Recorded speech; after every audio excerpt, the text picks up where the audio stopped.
Welcome back to stuffibuild.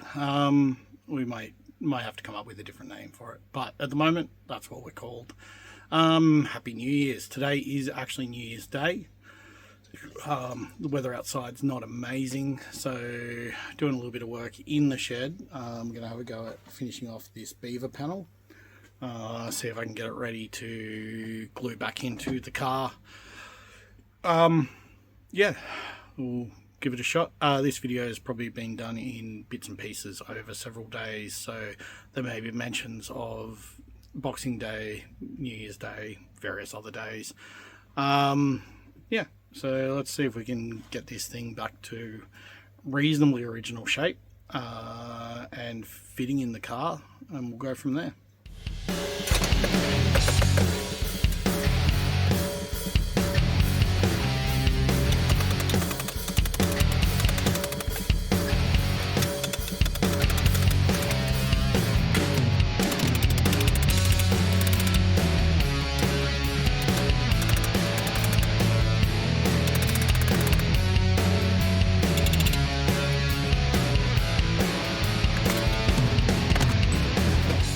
See how we can go on this.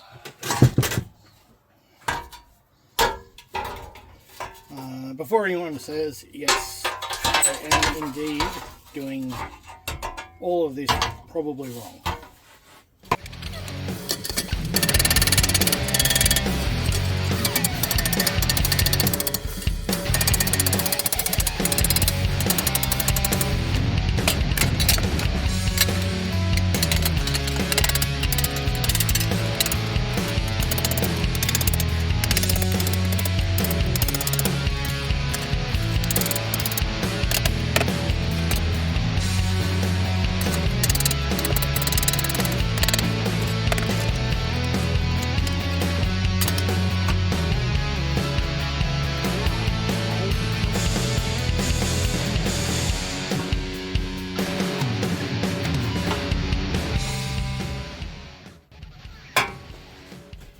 What you want is to cut yourself on rusty steel.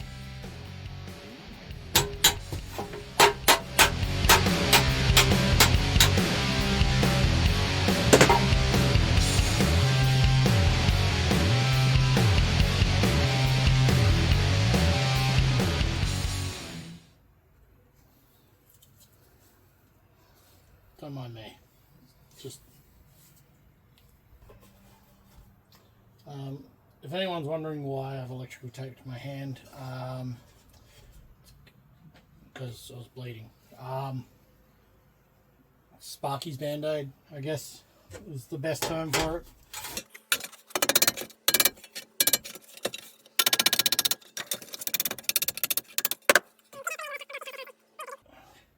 So we're getting there. This part is all still a problem. I gotta find the right shape, I guess, to try and get that out. We do need to get that. Actually, what I might do if I can find a marker. So.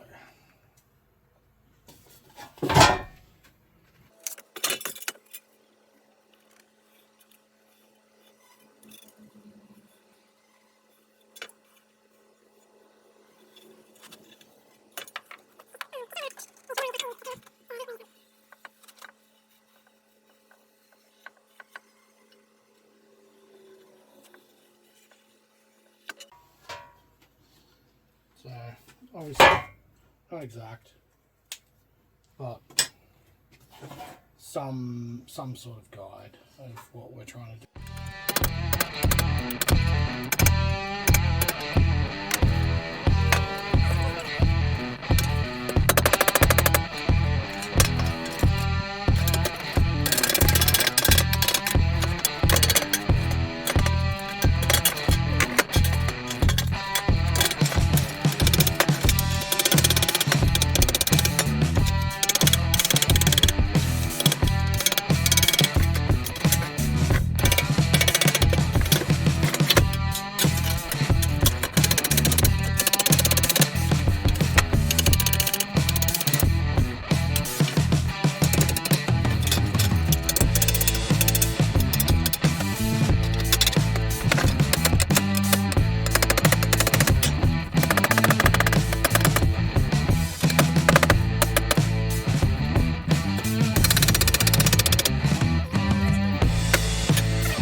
if anyone's watching this that doesn't fully understand what I'm hunting for here, we're actually looking for that metallic sound.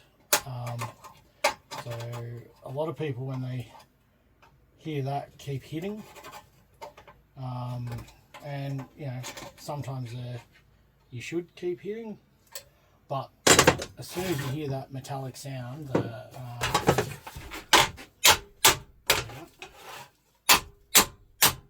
hear that sound versus there. When you get that loud ring, that means that that bit is actually flush. So you can keep tapping it when you get there, but you've got to be real careful because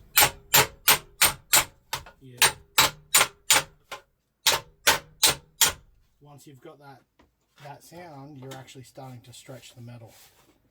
And we don't want that.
So we're getting there.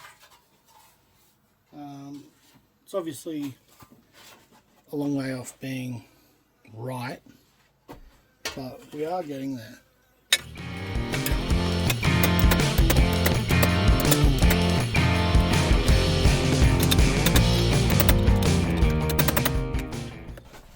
Not too bad.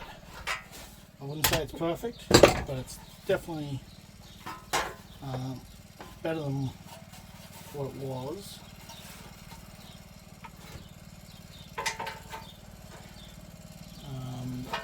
we'll have to do a bit of work on the car itself to get it to line up, but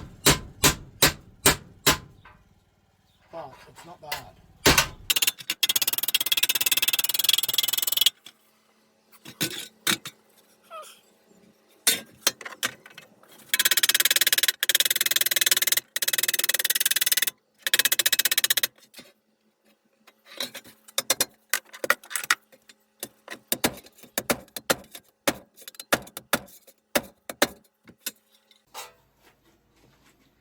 We're still getting there, getting closer.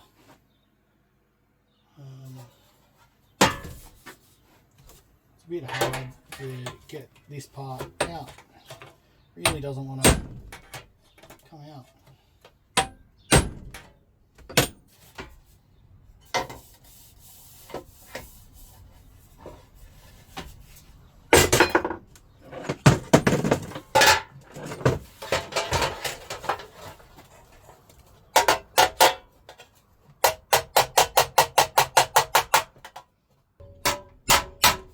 Story on how I came to have it. Basically, it was just a mate. Because at the time they weren't worth much money. He put a bunch of work into it. Loved the car, but when it spun the big end bearing, and all of a sudden he needed a car on the road. So much like the process I've been through multiple times, it kind of just got sat to the side in the hopes that it would get fixed one day. But what happened is life gets in the way, and I'd always had multiple cars, various projects, and had always wanted, like I've been a massive Gemini fan for as long as I can remember. I actually wanted a panel van, to be honest, and then I got offered this, and it was, I think I paid $1,200, I'm pretty sure, $1,200 or $1,250 for it. It's got a brand new head and everything on it, and then I think it was 6 weeks later or something, like a really short amount of time anyway, it spun the bearing, and then it got parked. So yeah, I bought it, and literally just moved it from house to house looking at it. I kept looking at it going, I really can't wait to build this. I want to build it, it's going to be awesome. I've had the same picture in my head of what the end result's going to be for the entire time I've owned it. So I know how I want it to look, I know what I want the finished product to be.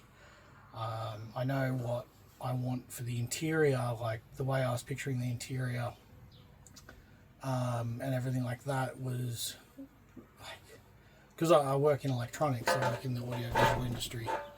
I always wanted things like a big screen in the middle. So obviously back then I was just looking at putting like a 10-inch Android tablet is considered a big screen. But we've come a long way with technology now. So it'll be a custom center console with large screen for the thing, for the stereo. Even looking at things like, although you don't need it in this car because you can see everything perfectly clearly, like there's no blind spots in a car like this. I was looking at things like the 360 cameras that can go the whole way around the car, because you can buy a kit for them now. At some point it will be fuel injected and will most likely be turboed.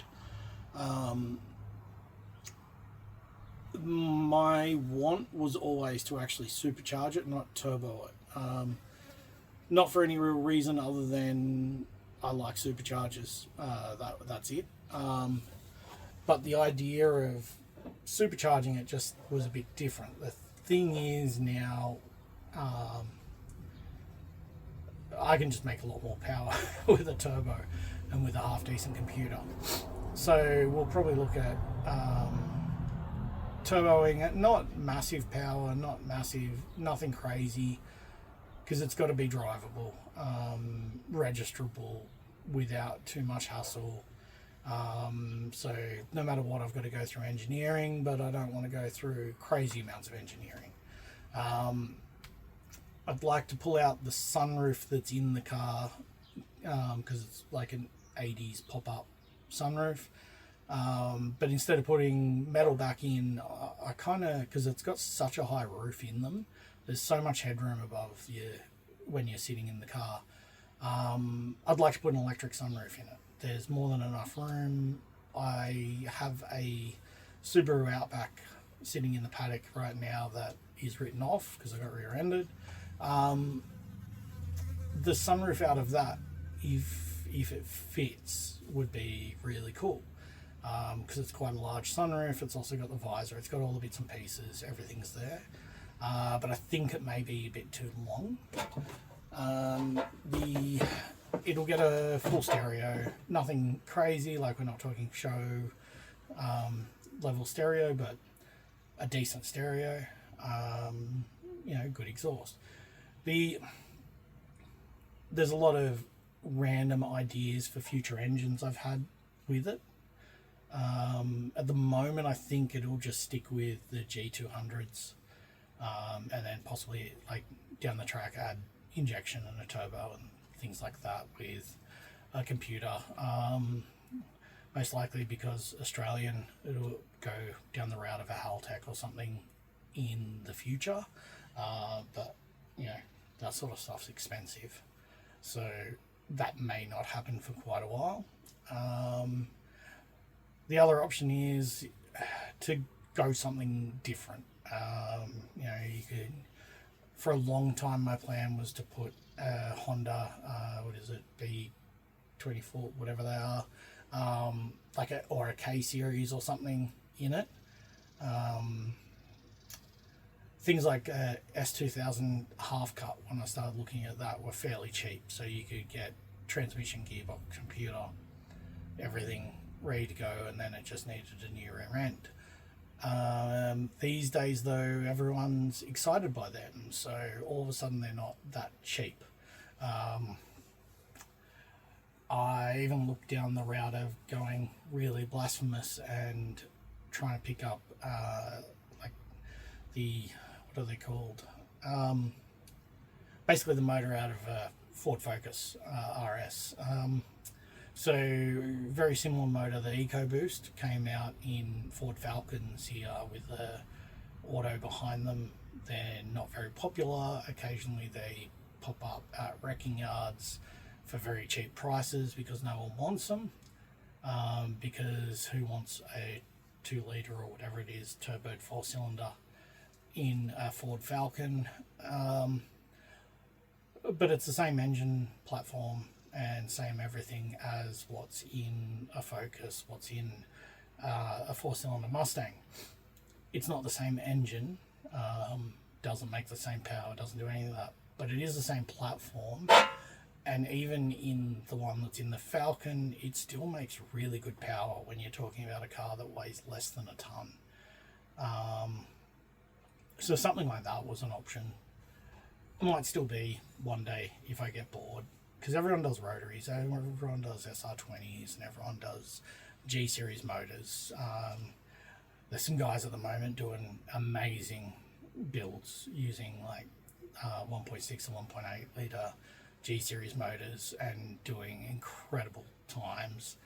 The guys that built the engine for Marty's, like from MCM's